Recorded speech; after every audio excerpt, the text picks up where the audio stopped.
I bought this rainbow Swiss chard the other day at the store. It got a little wilty in the refrigerator. Is that not wilty? So what I'm doing is soaking it in some cold water, and we're just gonna see if that'll revive it. I would use it anyway. Let's be clear. We're not throwing any food away. I would use it anyway in its wilted state, but just to show you and myself that the cold water will revive it. Plus I needed to wash it anyway. And we're gonna make a lentil Swiss chard soup.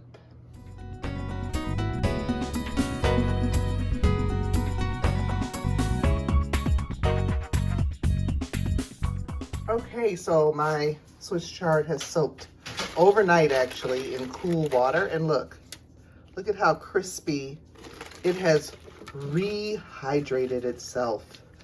Look at that. It's looking great. So we're gonna proceed with our soup today because yeah, it was a little wilty mess yesterday, but now look at that. Oh, it's crispy. Good job. Good job, Swiss chard.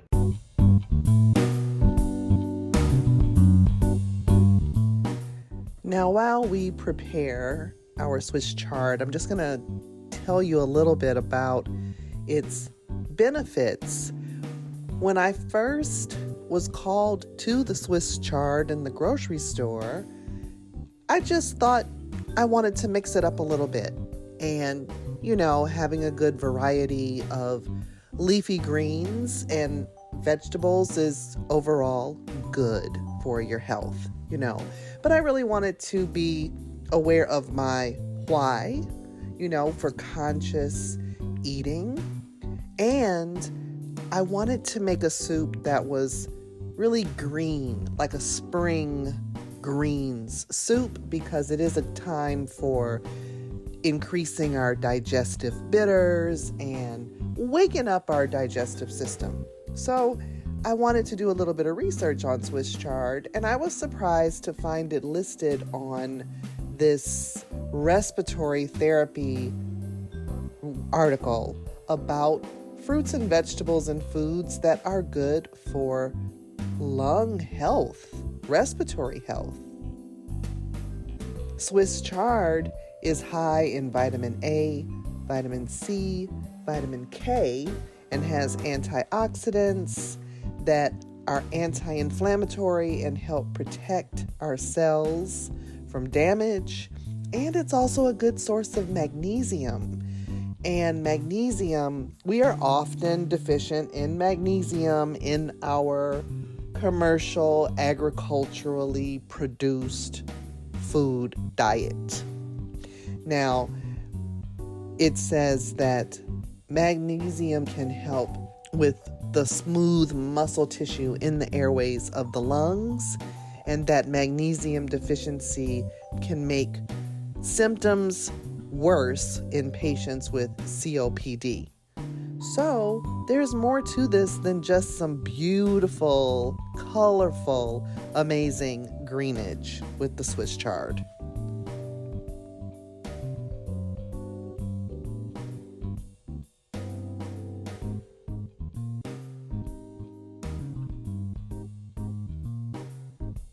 Now, these lovely stems are going to be put to good use as well. You can slice these just like you would celery and add some of them to the soup. I'm not going to add all of them. I think they would make a nice stir-fry addition. So I'm just going to chop these up into nice little strips so that they can be ready for another meal later on this week. Aren't they pretty though? Look at these colors. When they say eat the rainbow, this is what I'm talking about. Now, in preparation for a yummy, well-seasoned broth, I have garlic flavored better than bouillon, some allspice, coriander, cumin, sea salt and pepper, and some yummy smoked paprika. I picked up these steamed lentils from Trader Joe's. They're a really good shortcut. And I have some chopped red onion here and some finely chopped fresh garlic. We also have some fresh mint that I'm going to just dice up really finely, and we're going to add that to our soup as well. The goal here is to get as many fresh and zesty greens into this soup, and fresh mint will get the job done. And now what we have here is our cilantro. If you want to keep your cilantro fresh, you keep that in a little jar of water too. Treat it just like a plant. I put half of it here because later in the week I want to make either nachos or quesadillas or something, and I'm gonna want some cilantro. So I'm gonna chop this up and add it to our mint, and we'll be ready to assemble this shortly. Okay, so just because it got to snowing outside does not mean we're not still going to work on our spring type roots and leaves, right?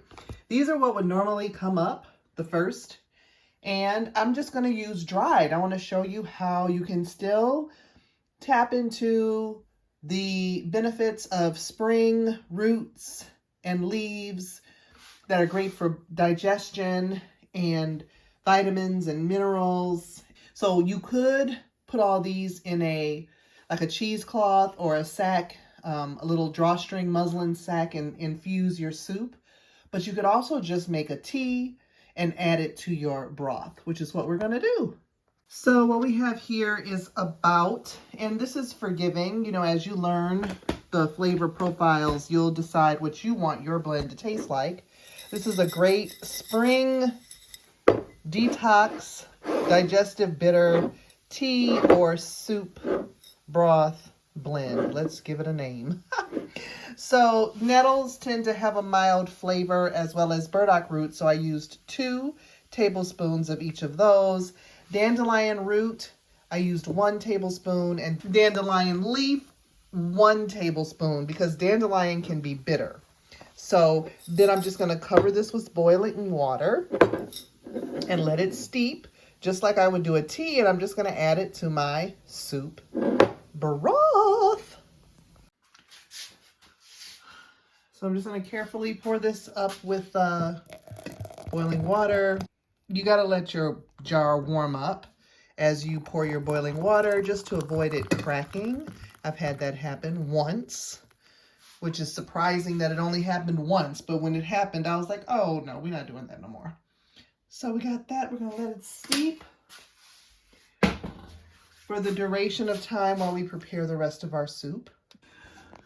Okay, so we're pretty ready to assemble this here soup. I did dice a large carrot and a medium-sized russet potato also, because I just wanted something a little more than just the lentils and the Swiss chard.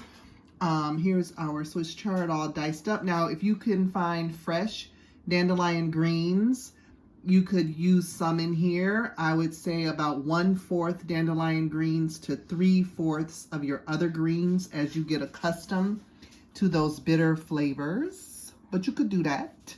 You could also use fresh burdock root. Any well-stocked, usually Asian grocery store or a well-stocked grocery store should have it under the name Gobo. And I think it might be best to either infuse it in the water, or you could shred it, because it's a little more sturdy than a carrot, but definitely it could go in your soup fresh.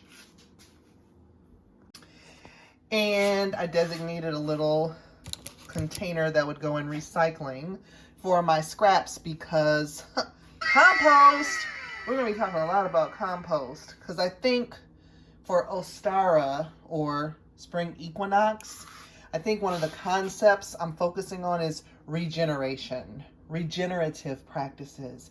And composting is the regenerativist of regenerative. It's a very regenerative practice. What am I saying? Okay, I'm just saying compost.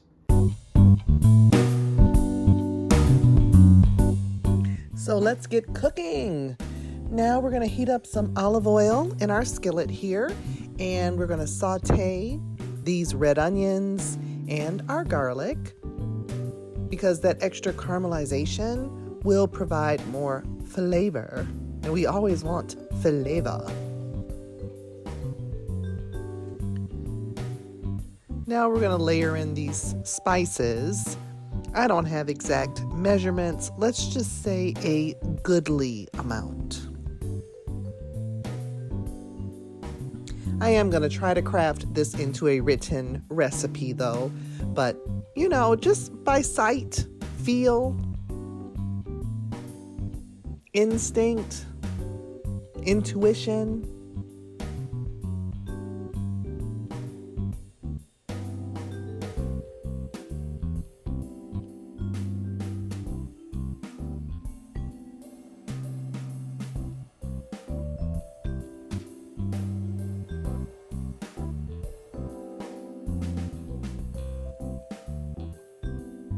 You can always add more salt and other seasonings and layer them up while your soup is cooking. So don't fret, we'll get it right. Now I'm also going to add my chopped mint and my fresh chopped cilantro to this as well. So now I am putting the steamed lentils in the pot.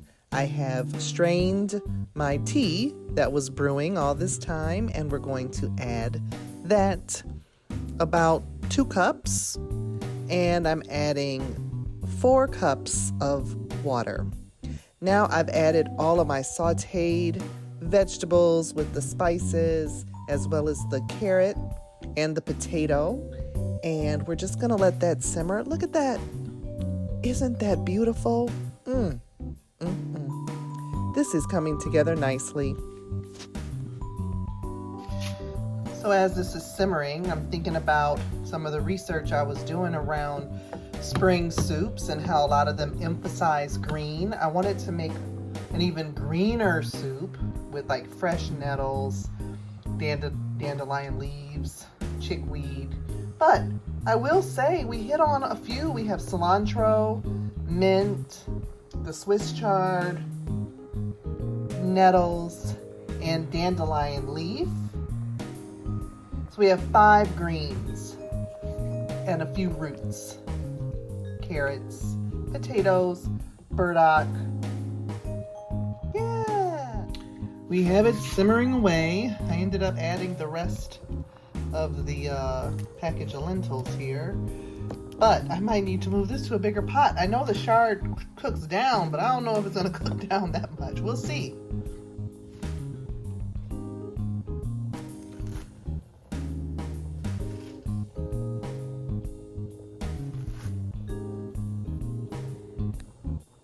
See, they've already cooked down quite a bit.